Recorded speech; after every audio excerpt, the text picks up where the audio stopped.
May 25th, 1977 saw the release of George Lucas's Star Wars, which quickly became a surprise blockbuster hit. Often regarded as one of the greatest and most influential movies ever made, it helped change the way movies were made and captured the imagination of a generation. Star Wars quickly became a pop culture phenomenon. Over the course of this series, I will be joined by a number of Star Wars fans from across YouTube and the toy collecting community, as we take a look back at their earliest memories of Star Wars and find out what made Star Wars great.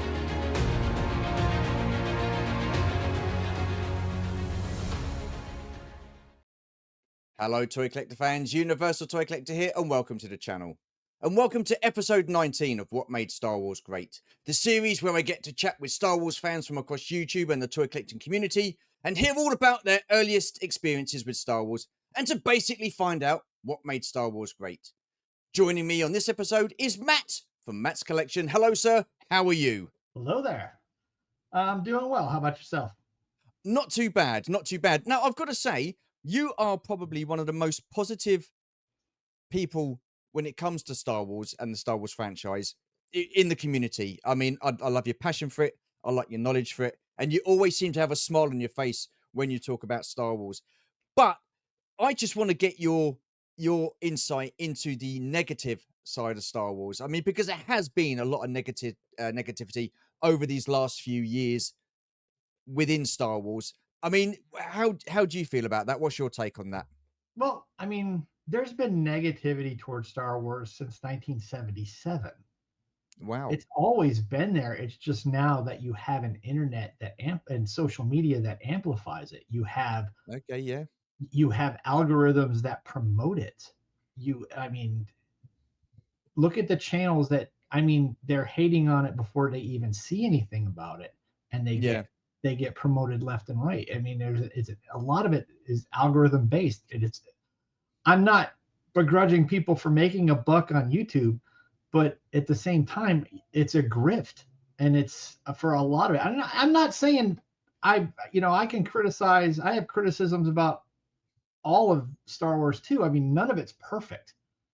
Yeah. And that's fine. It doesn't have to be perfect. It just has to be good. And for the most part it is. I mean, there's a few things like that, have some but there, I mean, even saying that, I mean, like I was saying with Martin, from a long time ago. I mean, it's like episode 5 where it was like pretty much just a 45-minute lightsaber battle. That was incredible. I mean, the fights were great in it. It was the character motivation. It was the writing that failed that show. It wasn't the actors. It was the writers' room failed that show. Yeah. There are others. I mean, I know a lot of people don't like the Book of Boba Fett. I see a lot of potential there. Yeah.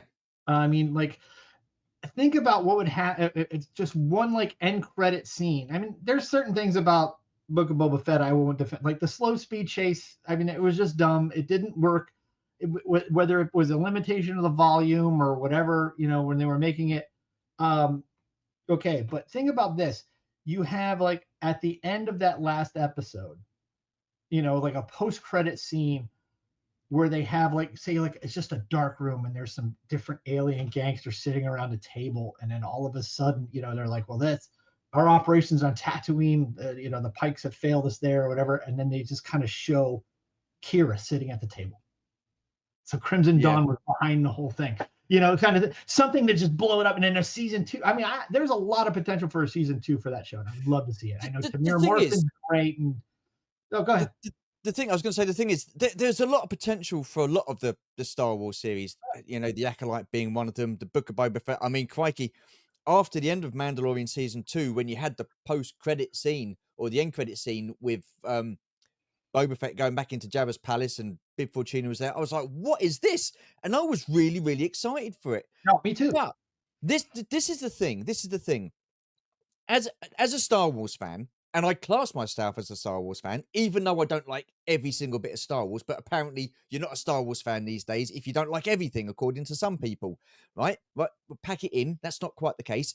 But the thing is, again, I'm with you. It's the poor writing and the story that is letting these down. I mean, The Acolyte had a lot of potential set in the time period that it was set Yeah. in. We hadn't seen anything like that story-wise within TV. Do you know what I mean? Like a series or a movie or whatever.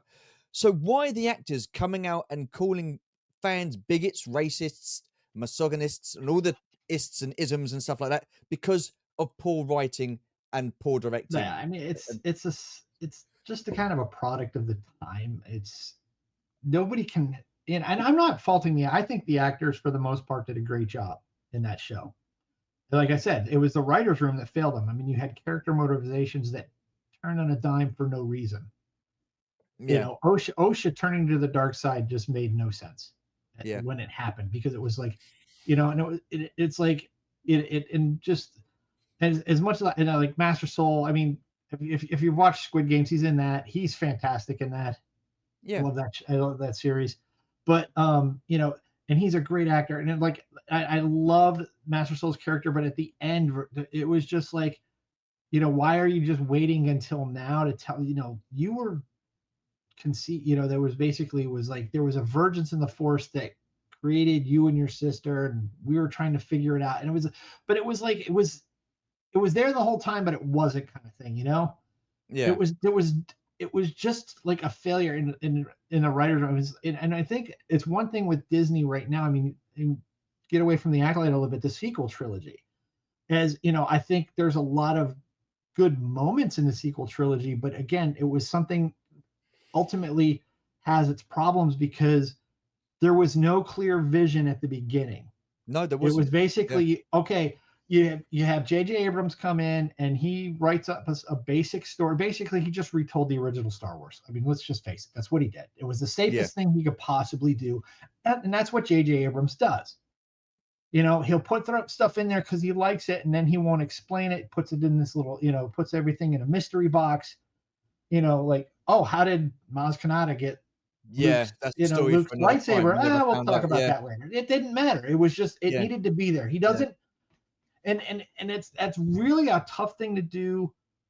And I'm not it's with Star Wars when you have a fan base we have created backstories for every alien in the cantina. Yeah. I mean, we are so into the lore, and we're so passionate about characters and lore and just how the Then Star Wars universe works, that if you're writing if you have a casual fan writing, and JJ Abrams is, I mean, just a total casual fan. He doesn't think it through enough. yeah.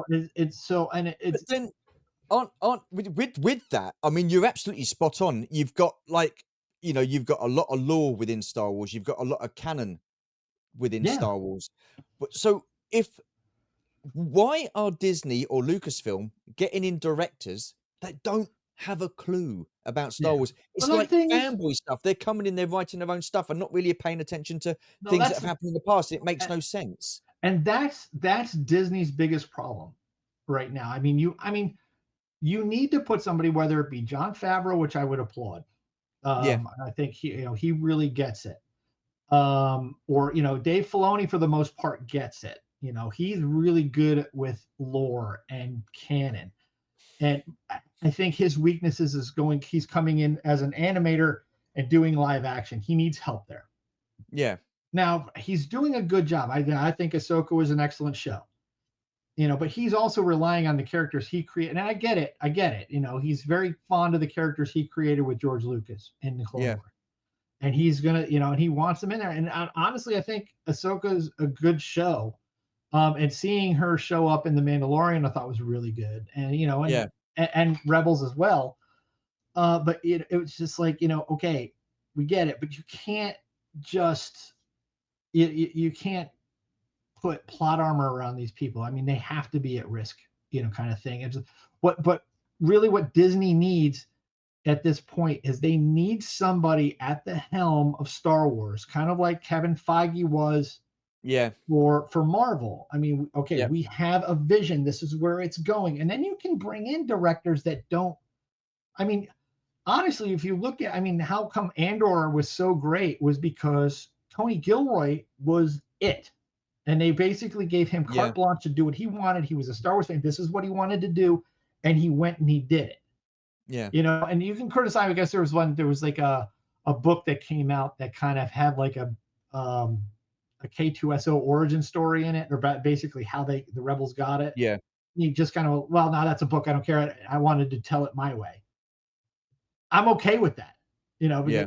you look at it as the canon has a hierarchy. If it happens in the movies, you know, it's like the movies is like the top, the Yeah. pinnacle of the pyramid here. And then you have like live action TV, animated TV, books, comics, video games down lower than that, you know, With kind of with thing. with with everything that's going on with regards to Star Wars, like the poor storytelling, I mean, look, some of the acting hasn't been great in some series. I've got to say, it's not been top notch. But then again, I put that down to poor direction. Yeah. But can you kind of, I mean, look, without going over the top, being racist or just being plain spiteful to people, can you see the rational fans' frustration? Oh Don't worry yeah, about the no. racist, because let's rule them out of the equation, because you're going to get that no matter what you do in life. You're always going to get your idiots that ruin it for everybody else. But I'm talking about the rational fans here now. Can you understand their frustration Oh with yeah, the way things have no. gone with Star Wars? I get it. You know, it's like I said, you need somebody with a clear vision on Yeah, where this stuff needs to go. I mean, it's like if you look at for its flaw, I mean, all the stuff in the expanding in the novels. I mean, a lot of it, George Lucas had to put his stamp. Like Timothy Zahn. I mean, if Heir to the Empire, the Heir to the Empire series. yeah, I mean, where introduce one of my favorite characters, Grand Admiral Thrawn. yep, Um, but he had a part where he has this guy Joruus C'baoth in yep. there. Originally, this guy was supposed to be a clone of Obi-Wan Kenobi, Okay, and George Lucas was like, "No, you can't do that." So he had to come up with a whole nother character for the clone, for the evil Jedi clone, yeah, and he was fine with it, you know. But you need somebody up there to look at this stuff. You need some type of lore master, for lack of a better term, you know, somebody who's in charge of keeping this stuff. It's especially because, like I said, you know, it's not attacking the fans. We are a very passionate fan base. I but the mean, fans have been attacked. I mean, Lucasfilm have come out yeah, and attacked fans. Certain and that's a actors have dumb come move, out and and that's attacked a fans. dumb Yeah, move, and it is absolutely stupid to do that. Okay. yeah, Now, I mean, if it's somebody, you know, like I said, you know, we were talking about before, these, like, you know, the grifters that they're hating it before they even see it. yeah, And you can tell when it's good because all of a sudden they just stop talking about it. There was one guy out there, and you can look at what he was talking about. You can go back in his archive, and he's looking at the original trailer for The Mandalorian. And he's like, you know, and they're looking at, it was like, I think it was the fourth episode where they're on the planet where they were fighting, like it was basically, they basically told the story of the Magnificent Seven in about 45 minutes. yeah, Where it was the farmers, and then the Mandalorian in Cara Dune had to train them to yeah, fight yeah, fight back yeah, and all that. yeah, yeah, Well, yeah, they had yeah, clips of that episode in there, and there's like the mother with the daughter hiding in the water, yeah, and he's like, "Oh, that girl, she's going to be the key to everything. She's the magic and everything else." And he was completely wrong.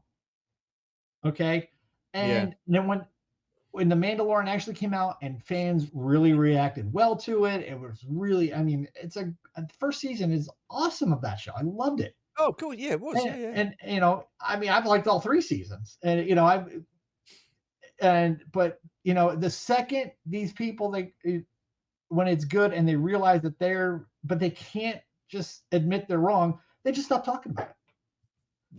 Why is it that Disney, look, I'm not saying all their stuff's Yeah. bad. A lot of it's No, not been great, but you've had Rogue One was good. You've I had The think Rogue Mandalorian One's the best season thing 1 they've and 2. done. So why is it that Disney, when they get it right, they they get it right and they do a fantastic job and they tell a decent story, but they often get it so wrong? Who would you say is at Well, fault for that? Who would you put the finger of blame to it's on that? falling on the writers, and it's falling on It's falling on the writers are just. I mean, let's face it. Everybody, Yeah, but and who's hiring these writers? that's the thing. Oh, it's Disney. It ultimately is Disney's fault, but you know, it falls on Lucasfilm, so it falls on Kathleen Kennedy. Yeah. they need to find somebody that is a passionate Star Wars fan that understands, I mean, granted, it's at the point, Star Wars has contradicted its own lore so many times in different mediums. I mean, just stick with the hierarchy. If it happens in the film, that's more canon than something that happens in a book, kind of stuff. But the you need somebody that keep the canon, keep lore, keep it consistent, and is assisting these writing, these writers to keep it that way. I mean, that was the thing. I was like, I said, with the entire sequel trilogy was the fact that they should have had, okay, we're going to do these 3 movies. It's going to have this happen in the beginning. We got to have this happen in the middle, and it's going to end here. Yeah. And they didn't do that. And it just because, like, it was like basically, they handed off the ball on the 2-yard line to Ryan Johnson, and he ran it 98 yards for you, the football, 98 yards to the wrong end zone for a safety, kind of thing. And then Jar Jar Abrams comes in, who can't write a third act of anything. He's terrible at it. And he comes in and it's no, we got to come back here. We got to make Kylo Ren's helmet again, and we got to do it. The thing is with that, the way I see it is you've had J.J. Abrams. He's come in, he set the tone, he set a story. Mm-hmm. You would have thought that Rian Johnson would have come in and kind of like stay true to it and kind of like, followed the storyline. But he didn't. He just took it in a totally different direction. How do you come back from that? I mean, look, I didn't think you could have leaned in. Was bugging from the start. He was bugging from the start. How'd you come back from that? What he should have done was leaned into it. I was fine with Rey being a nobody. And it's just that the Force, she was, this kid from whatever background, I didn't need them to retell Dark Empire, which a comic, there's a comic series I just didn't like. I mean, the artwork in it, like in Dark Horse did there, it was fantastic. Yeah. The artwork was great, but the story was very lacking. And I thought it was pretty lazy for them. Oh, we're just going to bring Palpatine back. And it's like, because I mean, they literally took lines from that comic book and put it in that movie. JJ, he needed to try and bring the fans back because they were as pretty much checked out after The Last Jedi. They had pretty much checked out. And some were, and I was kind of okay.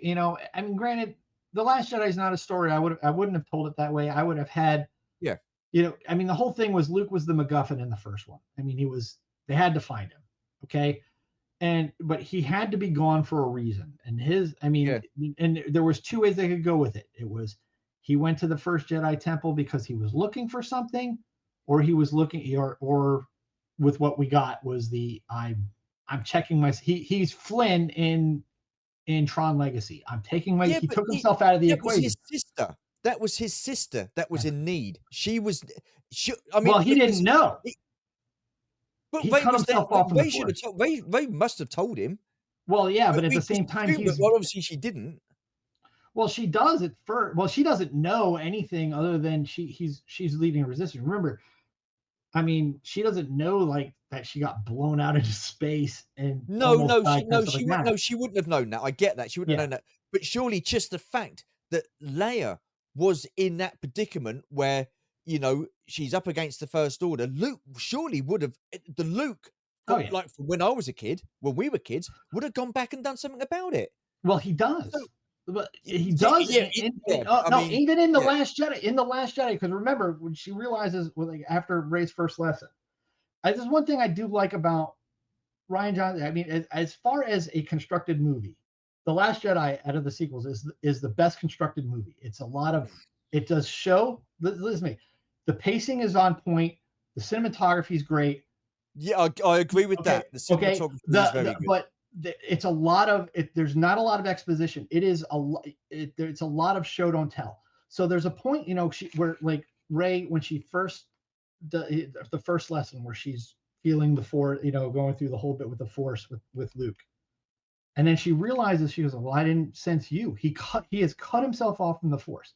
Now later on in the movie, there's a point where he goes up by that pool and he goes out on the thing and he reconnects. He reconnects to the Force. He immediately senses Leia, and it's enough for her to kind of start bringing her back out of her coma. Yeah, she says his name, and he's really He's running out of there after that. If you run, he's running and looking for Rey because he's like, I gotta go. We gotta go. I mean, you can see it in him. It's in the novel too. And it's the second that he sees her with Kylo Ren with the Force Bond thing, and then he snaps back into his fear. But he was the second he did connect to the Force and he connected late. That Luke was back. And then it took his conversation with Yoda to kind of bring him back full circle on that. Again, it's like I said, it's not this. And honestly, when I first watched The Last Jedi in the theater, because like I went to like the late showing, and then the next day I took my kids to go see it. And when I finished watching it, I didn't know how I felt about it because it was so, like I said, it went off in a direction I had never thought in a million years it would go. But after I watched it a second time and I just really paid attention to what was going on in the movie, I liked it a lot better. Yeah. And again, you're a better man than I am because I've seen it. That's okay. And I'm not saying anybody has to like it. I'm just saying I don't think it deserves the hate that it gets. Yeah. I'll challenge you. I'll challenge you, Stu. Go sit down and watch it a second time. Well, try it. We'll see. I know. Look, listen, I felt so disappointed after that movie when I came out of the movie, and I was like, "What the have I just seen?"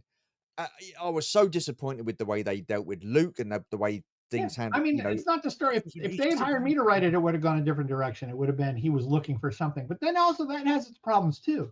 I mean, I think it's like, oh, you're just another big MacGuffin you got to have for this. It wasn't, it was just. I just think overall, my feeling and opinions for the sequels were they were just so poorly executed. Yeah, like you say, there was no clear vision. They were poorly executed. You had the original trilogy. They had a solid storyline from film 1 to film 3. The trilogy, no, they didn't. Star Wars. No, they didn't. The original trilogy. The original trilogy that he had an idea for a story. I'll tell you right now. The film that we ended up getting, the films. Don't worry about what he'd written before and what all the No. I'm not even talking about that. The 3 films, I feel the story was more cohesive within those 3 films than whatever was with the sequels, and it's the same with the prequels. No, I'll give you that, but at the same time, it's not. Leia was not supposed to be Luke's sister. No, I know that. But what I'm saying is, at the end of the day, I'm talking about how the films that we eventually got. No, I see your point. No, I see your point. I know there was different ideas and stuff like that, but the films that we've actually physically seen and physically got, there was a lot more cohesion and story behind those 3 films and the sequels. Well, because you had George Lucas who wrote that. You also, I mean, another thing was it was unfortunately is like. She was, but like George Lucas's first wife, Marsha, she helped him. I mean, she really helped him in the. Oh yeah, I know. And honestly, and as much I'm not hating on Return of the Jedi at all, but as far as the original 3, that's number 3 for me. Yeah, I agree. Again, it's a great film. And it's a lot of it. A lot of it is but a lot of it is she wasn't there in the editing room with him. And it was, I think there should have been a voice in there that made it so that Leia wasn't Luke's sister. Yeah, Gary Curts. Honestly, he wasn't involved in it, and he was a big part of Star Wars and Empire. Oh yeah, I mean there was things. I mean, Return of the Jedi is the one where like it's gotten to the point. That was the point where it was like George Lucas could do anything because everybody around him was making tons of money. Yeah, because these movies were so popular. I mean, Empire. I mean, as much as I love Star Wars, I mean. I still remember the first time I saw it, 6-year-old me, when it first came out, and it was like nobody really knew what Star Wars was yet. It was just kind of starting to become big because it was on so few theaters when it first came out. Let's get into that. What were your earliest memories of Star Wars? Oh, it's summer 1977. 6-year-old me, my dad taking us. We were on vacation on the Jersey Shore, and my dad took my brother and I. My cousins and stuff, and we went and saw there was this movie Star Wars playing at the theater, and it was about the time where the word was getting out about this film, and how great it was. And I remember my dad. It's one of my most vivid childhood memories is sitting there in the theater with the popcorn, and my dad having to read the opening crawl to me because I was just out of kindergarten. I couldn't read that fast. Yeah. So he's reading the opening crawl to me. He had to read the subtitles to me and stuff. And but I'm just like, I mean, the opening crawl goes away, and all of a sudden, that pans down, you see the planet, then you see that you see the blockade runner come in, and then the Star Destroyer, which like fills up the screen. And I bet that rumbled that theater. It was Yeah. amazing. I mean, and you got to think, that film broke so many of the norms for a film like that of the day. First off, science fiction wasn't a very big genre at the time. I mean, there was some. Yeah. But like, you look at it, you think about what was out at the time, science fiction wise. You had 2001: A Space Odyssey came out several years before. But when you look, Planet of the Apes, okay, is another one. But I mean, but looking at something like, actually, if you look at everything that was in space, everything is pristine, white, everything's clean. You're looking at like a very lived-in universe in Star Wars. Like, I mean, like you look at the Millennium Falcon, and you're like, it's a piece of junk that they're flying around in space. And it's like, everything is, it's grimy, it's dirty, it's lived in. And that just wasn't science fiction back then. And then, you look at all this other things, the music, to have like this symphony orchestra doing the music for a science fiction movie. No, it's got to be some kind of techno disco kind of thing, from the time. And it did, so he changed that. I mean, the fact there were no opening credits. Yeah. That really was a paradigm changer. He got into trouble for that. He got into trouble for that. Yeah. Oh, he did, very much so. Yeah.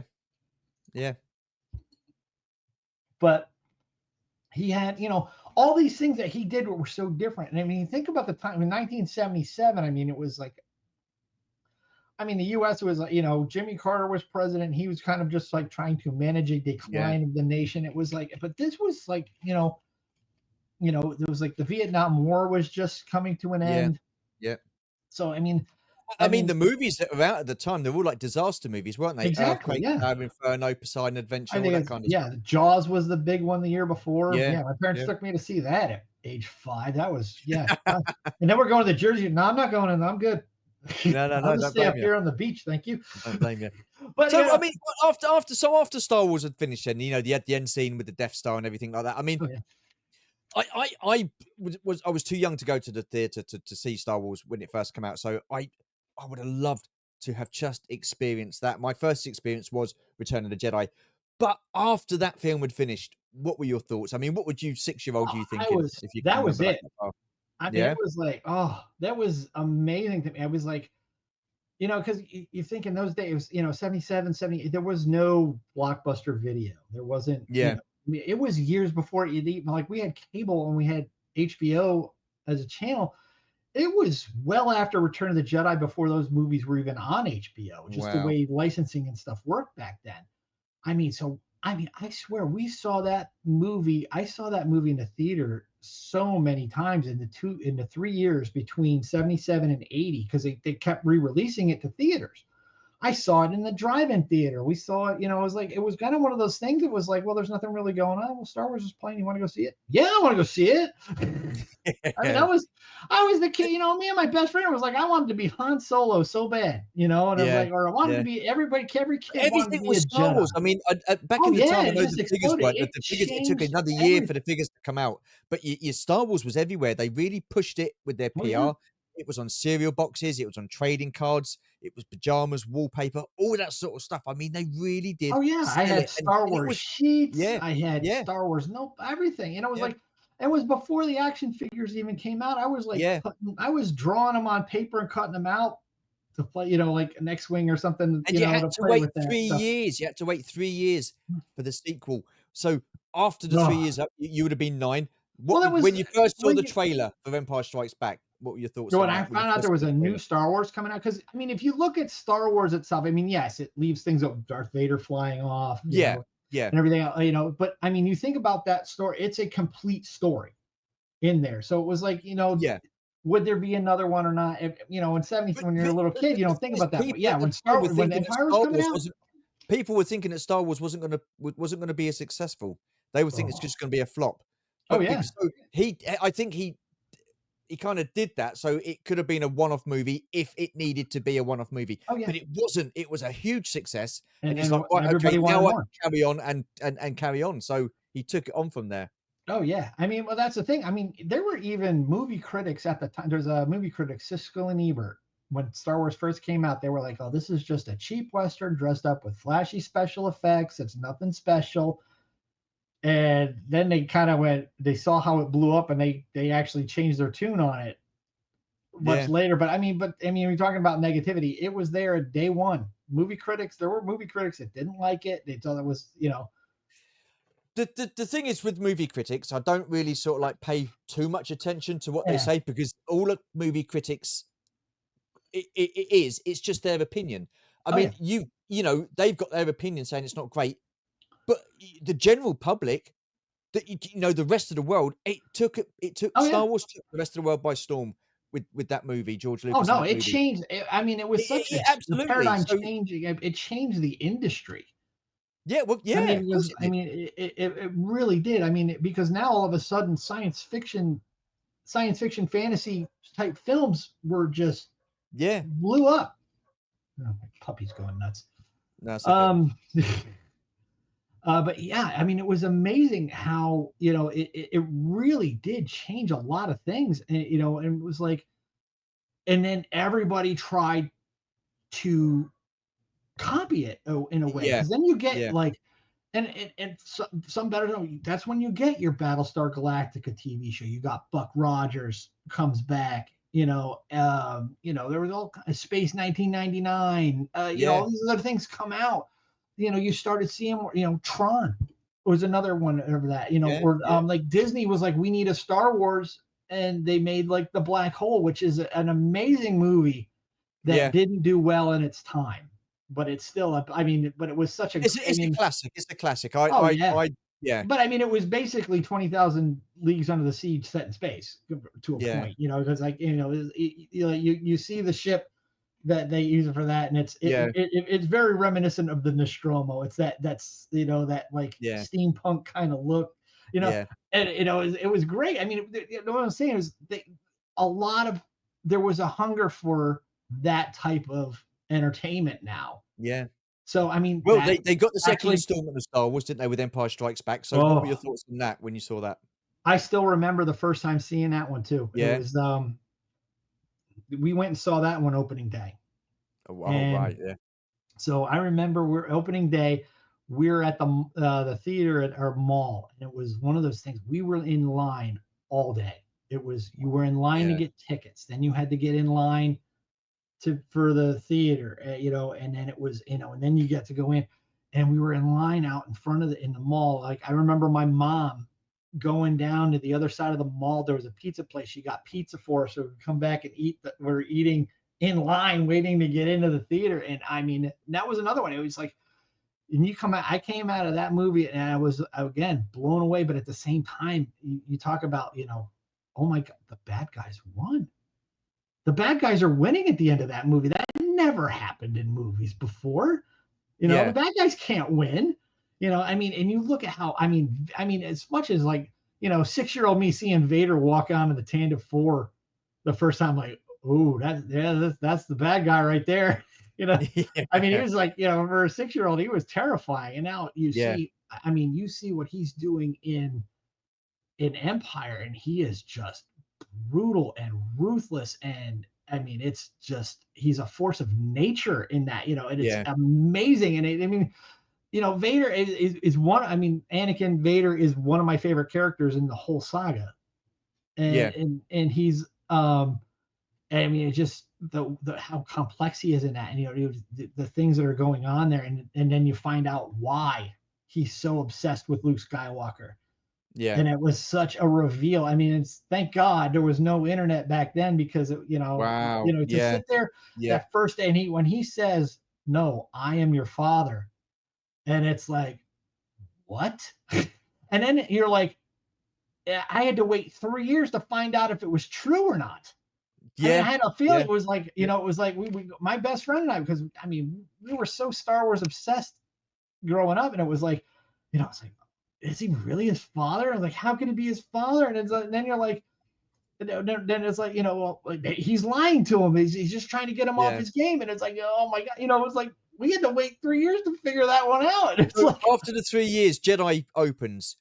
What was your anticipation like for that? What were your expectations? oh, When that because you film had come so out? many questions. I mean, like, I Yeah, said, Han Solo, another one, Han Solo is like, the guy, wanted to grow up to be Han Solo kind of thing, and it was, I was like, oh, is he going to be okay? They spoil that in the freaking first trailer because they show him on Endor getting punched out by a scout trooper, which I was like, yeah, oh, wow, a new kind of stormtrooper. That's cool. But then at the same time, it's like you realize, oh, they're going to save Han. yeah, You yeah. kind of knew it was Wow. coming. You kind of knew it was coming when he didn't die on Bespin. It was like, oh, they're going to save Yeah. him. So it wasn't it wasn't like shocking, but yeah, Do to you find do out you do you, things do you happen. think this whole tone and the tone of that film Jedi, because Lando says he's in perfect hibernation and blah blah blah blah blah, and then you go into Empire Strikes Back. Even Lawrence Kasdan said that he wanted someone to die early doors with one of the good guys. And Harrison Ford's made no secret that he wanted the character to die. Yeah, How well, much do you think that would? How much he do you think that would have changed the film if that would have been the case?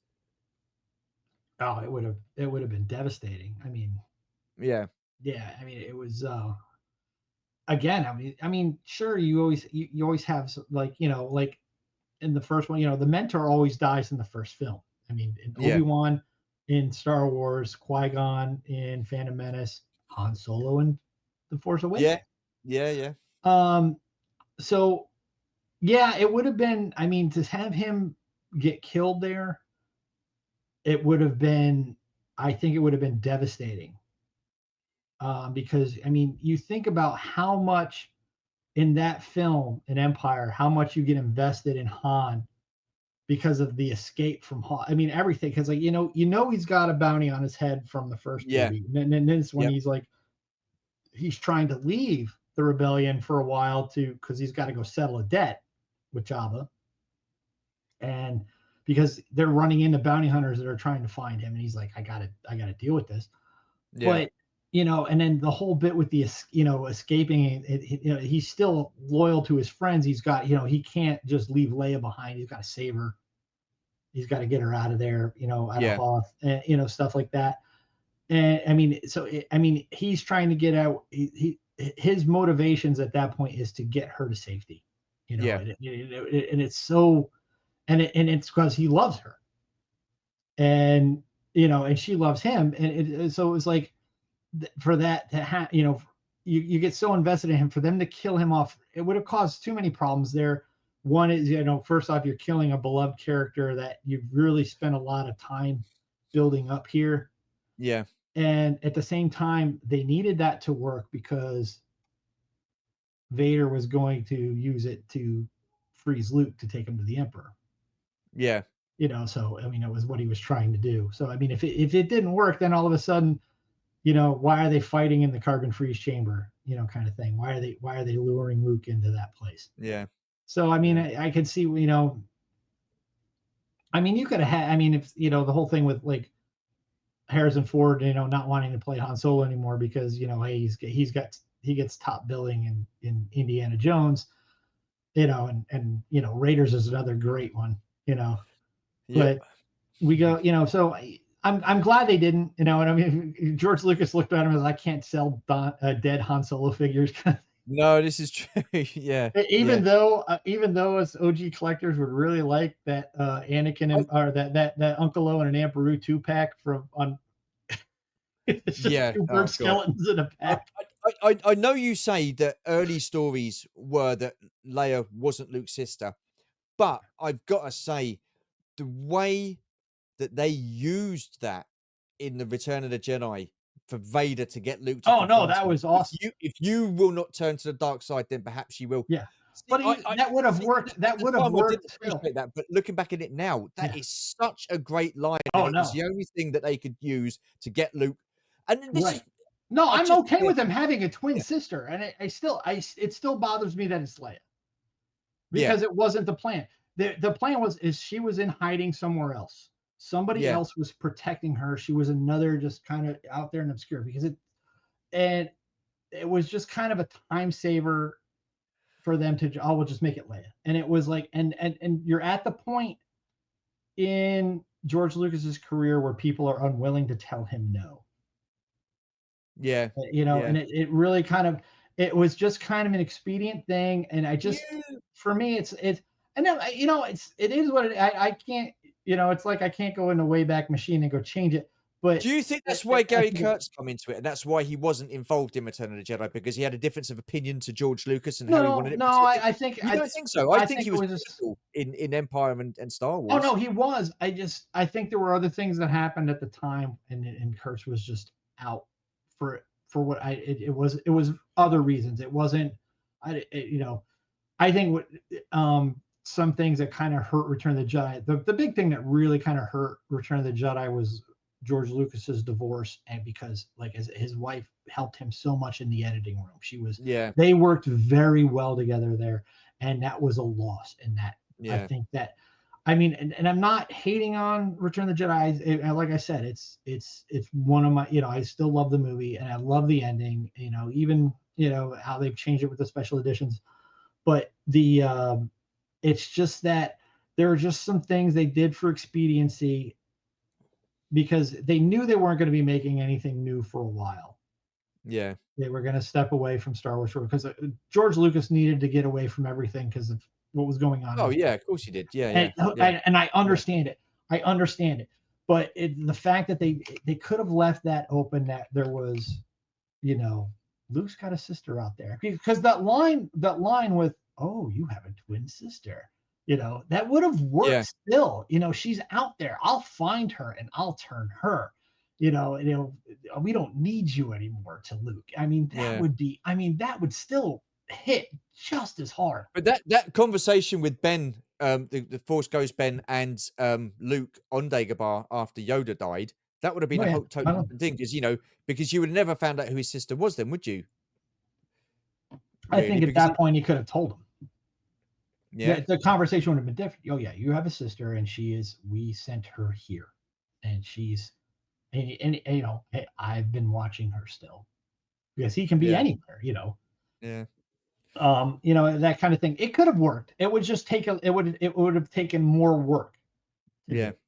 And at the time, for reasons, they didn't do it, and I'm okay with it. It's just that if I was, if I could do anything I wanted to with Star Wars, I think that's the one thing I would change. Wow. And it's not that I don't like Leia. It's not that I don't like Leia. I love the character and stuff. But I think, as far as, you think about it, is they need to keep these kids safe. They're last. They are the hope for the future. Yeah. Hey, let's put her in the Senate right next to the Emperor. I'm like, come on.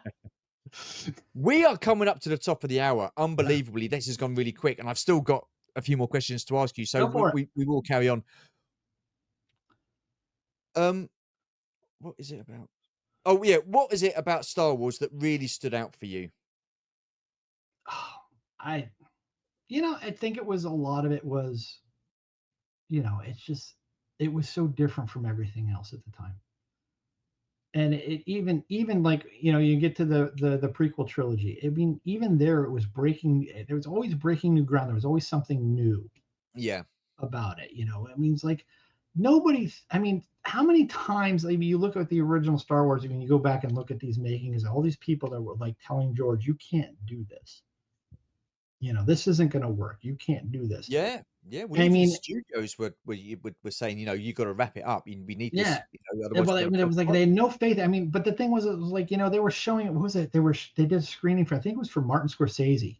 Yeah. Because he was one of George's mentors in film school.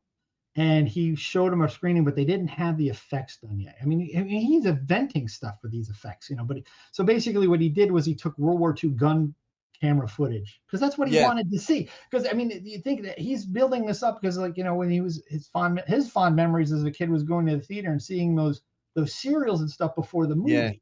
Yeah. And then they had the newsreels, and you would see the gun camera footage and everything. So he put that in there as a placeholder, and Scorsese was like, I really like it, but I don't get this part, and it was the gun camera footage. He was like, oh no, that's the special effects. It's just the placeholder and everything. Like, oh, okay, yeah, I think it's good. but it was those things. It was like he was doing so many things that people said you can't do. I mean, it Yeah. got to the point where he was kind of ostracized by the in crowd in Hollywood. You know, thank God. You know, it's like, you know, it's like, you know, how Star Wars didn't win Best Picture that year. It was it Sophie's Choice or whatever, some crap movie that was, you know, it was Yeah. ridiculous. It was, but that was the, you know, it's they still do it. Hollywood can't help themselves. You know, they'll make Yeah. crap movie, but it's Oscar bait. You know, whatever. Who cares? I want movie. You know, I want to make a movie. If I were in the industry, I would want to make a movie people want to see and they come out and they enjoyed it. Yeah. You know, I tell a good story like that, and I think that's Well, really what George was trying to do. That will segue into the next question. How important is it to you, or how important is story to you within the Star Wars universe? It's everything. I mean, look at the stuff that everybody complains about. It's because it was a story that was poorly written. Yeah. You know, I mean, there's some that have potential. You know, because I know Book of Boba Fett wasn't very well received. It never was going to be. It was like, I mean, there was so much. You know, we have built so much into a figure that had a character that had like 7 minutes of screen time in 3 Yeah. movies. This guy, we you know, just it was a cool action figure that we had to mail away for. Obviously not this one. This is the modern version of it. But the you know, it was, but we all created Boba Fett in our heads on what he was Yeah. supposed Yeah. to be. Yeah. If you look at just what's on the film, he's a guy with cool armor who apparently has some kind of history with Darth Vader, and he's slightly smarter than Dengar because he figured out what Han Solo was doing. Yeah.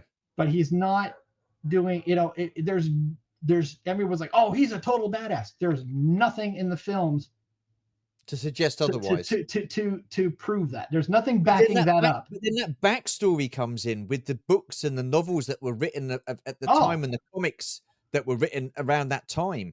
And then so the backstory was sort of filled in by novels and stuff. Yeah, but I mean, it was a lot of it was. I mean, how many people read? So, how many Star Wars fans read all those books? Not all of them. I mean, most of it was, you know, me and my best friend out playing with our action figures, making Han Solo making Boba Fett the badass character that he was. So, in the second that they did something that wasn't in my headcanon of Boba Fett, you're not gonna like it. You know, I mean, and that's okay. I mean, I'm not taking that away from anybody. You are free to like and dislike whatever you want. Well, yeah, absolutely, you are absolutely. But I again, my personal opinion is like you. They had potential, and I think that they really should not have had the Modspeeder Gang in there. I just don't think that worked.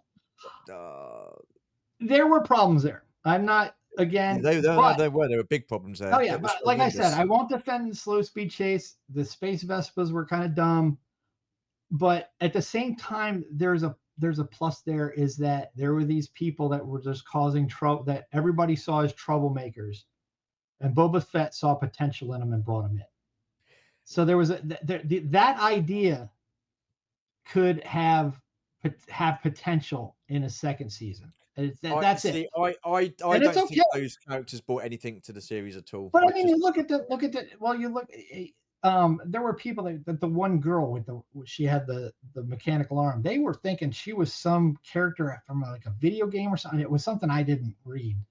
Yeah. Or play, but she was a character in like it was like it was a video game, the Terrace Kasi video game. And they're like, oh, that's her. And see, they could have brought in Dengar. They could have brought in Bosk. Oh no, I think that was a mistake not bringing in Bosk. Yeah, Zuckus, IG-88.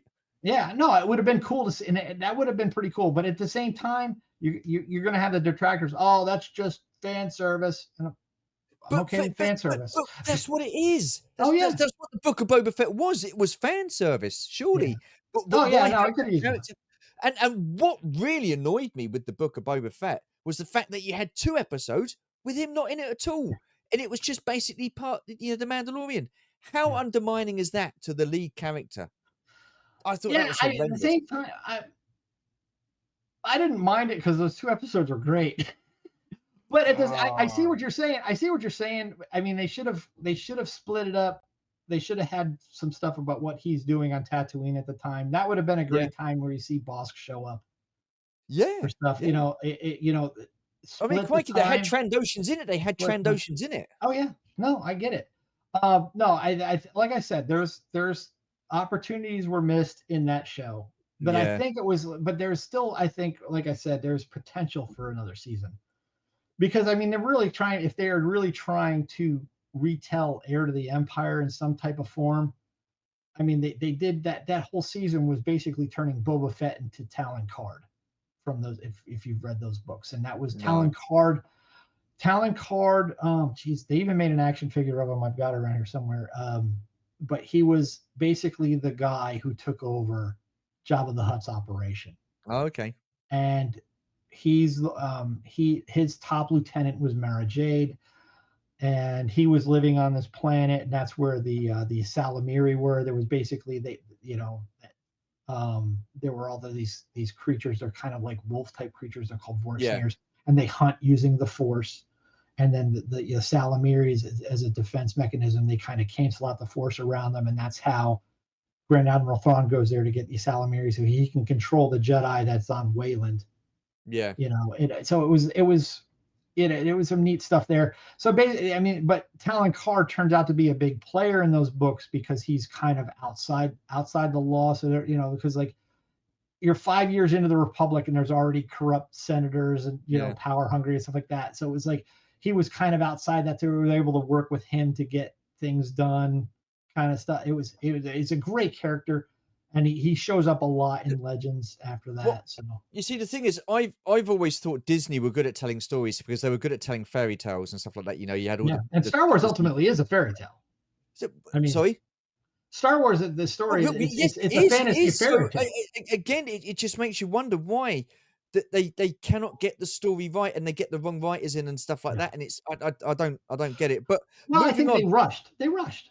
Well, of course they rush. It's quantity over quality at the end of the day. That's how I see it. Well, I mean, for you have the sequel trilogy, your Acolyte, but then you also have the Mandalorian, you have Rogue One, you Yeah, have but like I Andor, said, they that are some they've done some absolute good stuff gems. when they get it right, they And get I it think they right. did a great job with Ahsoka. They also did Rebels. It was a great show. Yeah, I The didn't mind it. last Well, season, first season maybe was, but it again, took it's a like bit to get off the feet, but I mean that's the first season for a lot of shows are like that. I mean, yeah, one of my favorite TV shows, science fiction TV shows, is Babylon 5.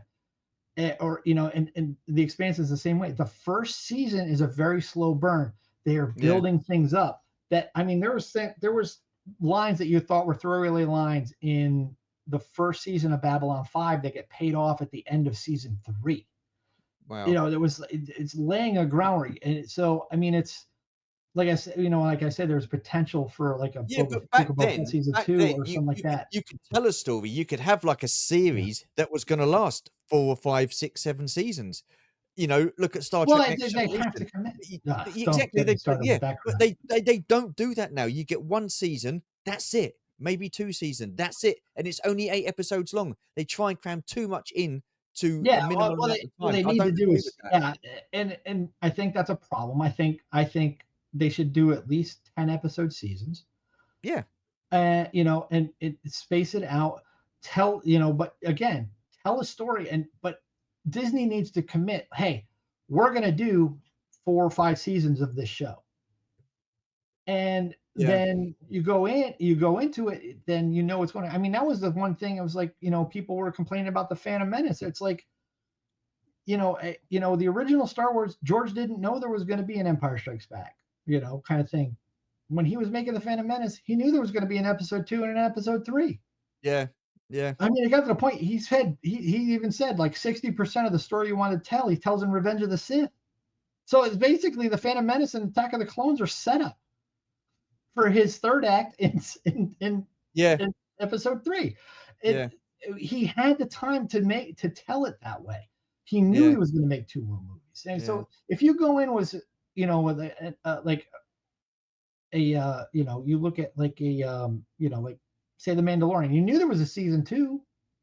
I mean, they renewed that for season 2 almost right away. But if you go into a show like, like a lot of people were complaining about how the Andor season 1 ended. I'm like, there's a season 2 coming. They've already said it's a 2-season thing. So it's like, they don't have to wrap it all up. But tell a good story. Get Well, this the is the writers thing, to because write the something and stories have haven't been that direction. great. People aren't getting invested in it. You tell a good story, you Yeah. get people invested. With a good story comes good characters, good character arcs, good character development. We've not Yes. had too much of that. Anyway, we can talk about this all night. We've got more questions. How important do you think the older generation of Star Wars fans are to the Star Wars franchise? When I say older generation, I mean people like myself and you. Some geezers, yeah. I think Yes. we're just as important, I mean, now as we were back then. I mean, ultimately, Star Wars is a story about, with the exception of Andor. Andor is probably really the only adult made Star Wars for adults. Everything else is a story about space wizards made for kids, and I'm okay with that. I love it. I mean, but as far as I think it's because Star Wars has grown so much since 1977. It is a truly multi-generational phenomenon. Yeah. It's so I mean, I think we're just as important as my kids Yeah. who watching I like mean, Star Wars. I mean, I, we've been I, sitting here I've said it complaining about many the a times. sequel trilogy. We've been complaining about the sequel trilogy a lot. Rise of Skywalker is my kid's favorite, my oldest. It's his favorite movie of them all. He loves that movie, and that's great. I love that. So I mean, Yeah. so that's what it is. I mean, you look at the guys like us that were around for the original trilogy, and there's a lot of people that they were complaining about the prequels when they first came out. With our generation, Mhm. with our generation, the fandom of our generation, do you think, because of how big Star Wars was for us growing up, the expectations are set so high, the standards been set so high that Oh yeah, whatever happens, it's not going to meet our expectations? Because, like I say, look, listen, Star Wars today, if in my eyes, in my opinion, doesn't have the same impact on the generation as what the original trilogy did when we grew up. oh It yeah, doesn't, because you and can it's see that never in the going to films, you get it in again. the toys. So yeah, Well, I think, well, you got to think too. Is like my kids don't like toys. My kids are more invested in like digital things. Like they want stuff for like yeah, but Roblox, that's most of and the generation now. that's a generational change. I Yeah, mean, we put value in our little plastic spacemen, you know. Um, but when we were kids, we had toys, but we didn't have. I mean, we didn't have computers and the video games weren't like what there is now. I mean, my kids are more they want to. They're more interested in digital stuff. You know, yeah, playing my oldest is like there's a new Doom game that came out, and he's like, "Oh, this is great." He likes that stuff now, and it's yeah. they went through their Lego phase, and it's and that's been passed. Now they're Mm. on to Minecraft and I Roblox mean, and Steam. So I that's okay. understand It's that. just different. I understand they need to get a new generation of fans in to keep the franchise going. I get that, but don't discard the older generations of fans. Oh The no, no, fans, of course not. our age. We're the ones that have carried it through for the last 40 odd years. And I think we have been sort of like attacked quite a bit by certain aspects of Lucasfilm and Disney and certain fans themselves. People that like the later stuff. Right, the Star Wars is and always has been for everybody, right? I get Yeah. that. But I mean, do you agree with the comments that are coming out saying you're not a true Star Wars fan if you don't like absolutely every bit of Star Wars? No, that's just engagement. That's clickbait. I just don't listen. I ignore those people. I don't mind like people like I mean like what was it like the Kenobi series. I really enjoyed it. I saw things in it like that, and I know that was one that you weren't too fond of. But Yeah, when I did that episode of like the favorite episodes of stuff with Martin and Adam, and I brought up the last episode of the Kenobi series, and it was like, everyone's like, oh, he should have killed Vader, but he could, obviously couldn't. But at the same time, if he had, he would have gone down he would have been a murderer. He had disarmed him. He had won. yeah. if he killed Vader at that moment, because people complain, it's like, how many people are going to die because he let Vader live? And it's like a lot of people, but it was about his soul. I mean, he can't, if he does that, he becomes a murderer. And then he's on the path, Obi-Wan's on the path of the dark side there. And it's like, it's you can't, you have to look at it, it's like a certain point of view kind of thing, it's just how, it's how you look at these things too. I mean, I'm not saying there's not things in there to be critical of.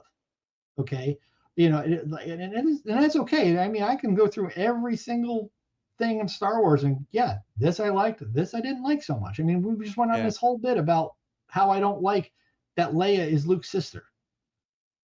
And it's okay, that I'm, it doesn't change anything. And it's like, I know people like, you liked it at the okay. time though. You liked it at the time because there's no way you would have known back then that wasn't the story. So you liked it. I was 12 and I really couldn't get past the Jabba scenes with Leia. I was like, I was at the time when girls weren't so icky anymore.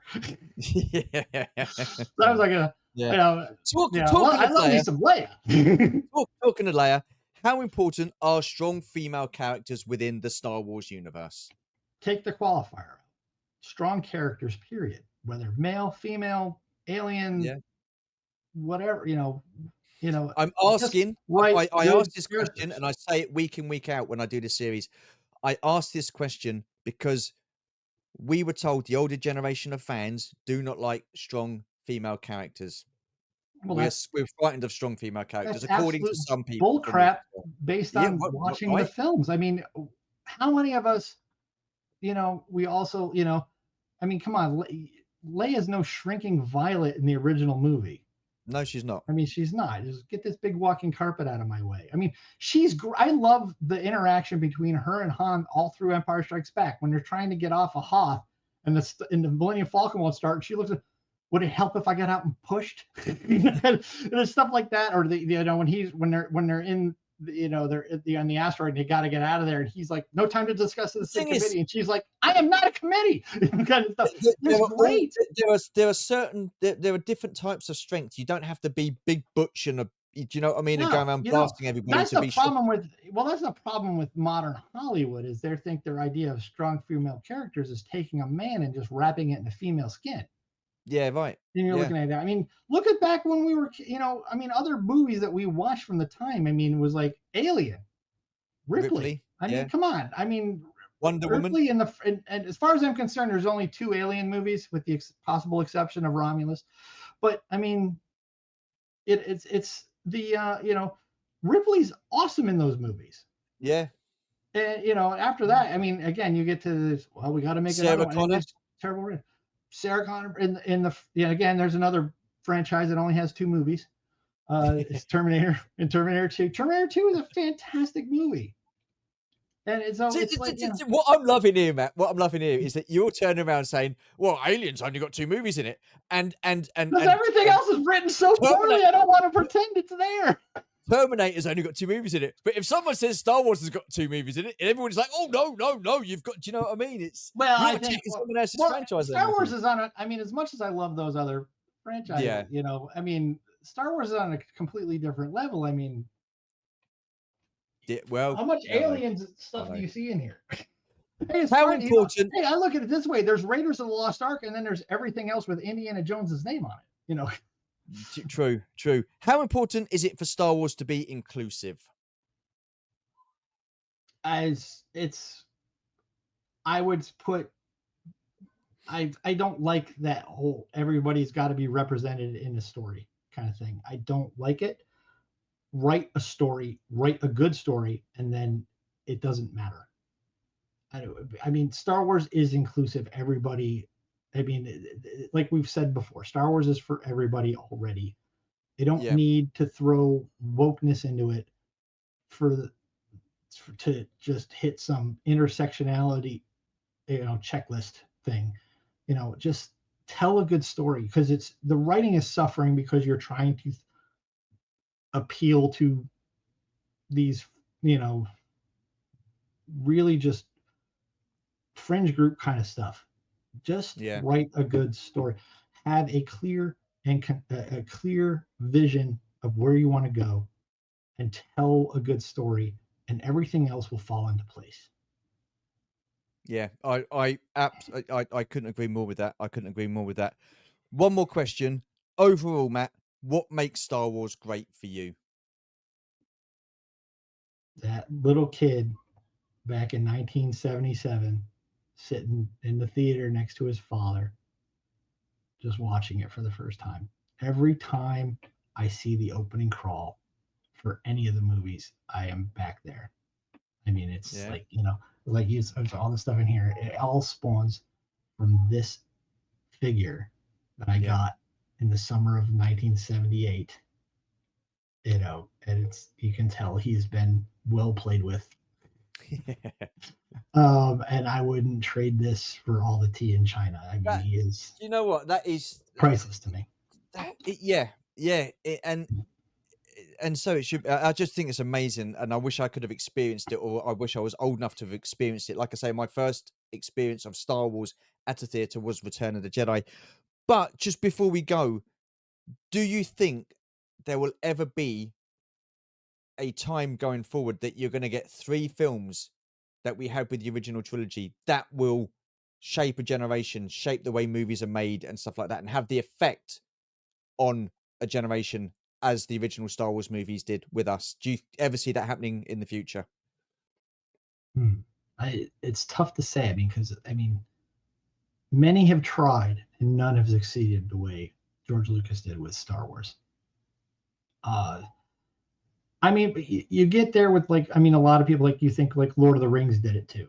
I mean, as Yeah, much as and then Peter Jackson did a phenomenal job. I love the Lord of the Rings. I mean, it's yeah. one of the few other things that you can see in my collection room. When you're out here in November, I'll show you. It's a um, deal. yeah, but yeah, I think it's possible.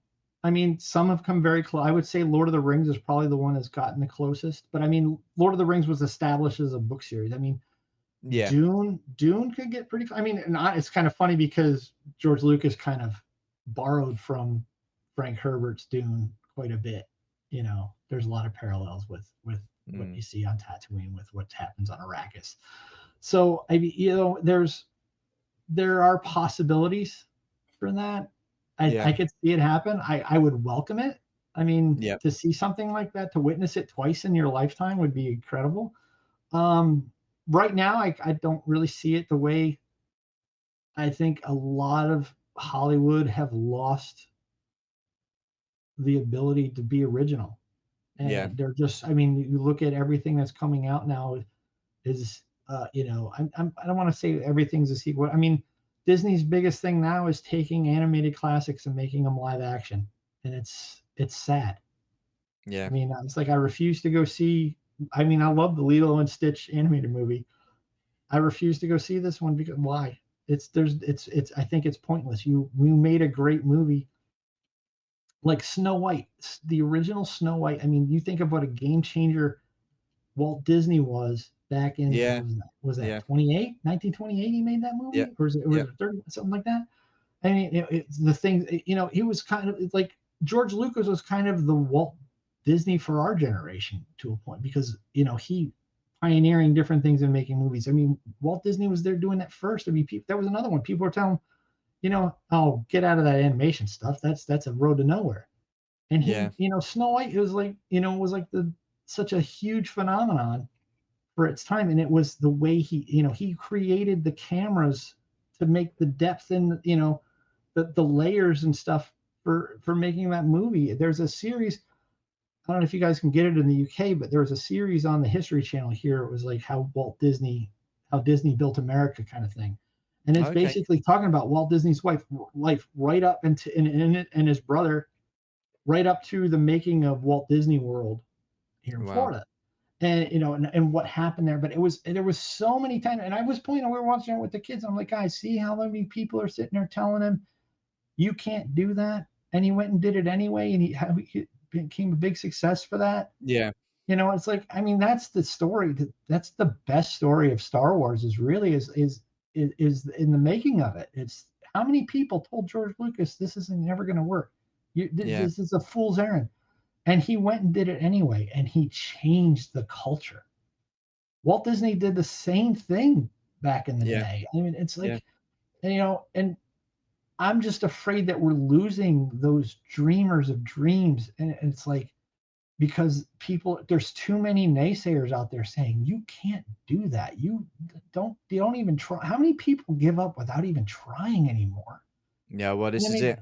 This is it. it's just Yep. like, for God, I mean, I've even told my kids, if there's something you want to do, don't ever let anybody, even me, say you can't do it. I will never say that to I mean, not that I would ever say that to my kids. And it's like, but I will tell them, I mean, like my youngest, he's like making video games on Roblox. And I'm like, he's like, don't think you're going to make $1 million off this game, kid. I said, do it because you like it, and do it Yeah. and learn, do it and learn how to make it. Don't go into it thinking you're going to be a millionaire the next Yeah. day, but go do it. Go make it happen. Make it the way you want, and just, Mm. and just make it the best that you can, and then see what happens from there, kind of thing. And it's like, Absolutely. so Absolutely. it's, I'll tell him, I try to, give him realistic expectations, Yeah.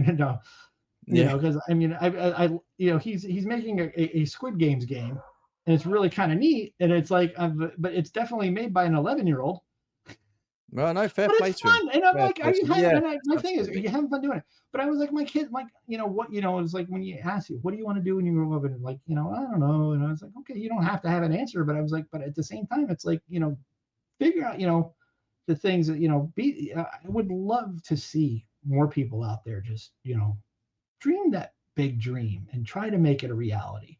Yeah. And because I think it's kind of lost in the culture now. And I mean, it's one thing that Star Wars in '77, with what was going on in the world, in the U.S. at the time, and it was one of those. It's a story that gives you hope, and just to go, and it makes you think that I can do this. I can do whatever I put my mind to, kind of thing. Yeah. It's like the it just, that's what this world needs. And it's like, so I would like to see more of Absolutely. that. And Absolutely. I would like to see Absolutely. more of that. Definitely. 100% agree. Matt, that has come to the end of the conversation. I've got to say, I have thoroughly enjoyed this chat. I'd love listening to your thoughts and stuff like that. And yeah, it's been brilliant. Where can people find you on social media? Go to my YouTube channel, Matt's Collection. I'm on Instagram under Collection of Matt, Twitter as well. It's very random on those, but I've been kind of on pause on my YouTube channel for a bit. Life's kind of gotten in the Well, way. I will But I'll leave get the there. links to your. I will leave the links to your social media platforms in the description below. I just want to say a huge thank you to everybody who stayed to the end, whether you're watching or whether you're just listening. Thank you very much. It does mean a lot. Take care, stay safe, and we shall see you in the next video. Bye for now. Thank you.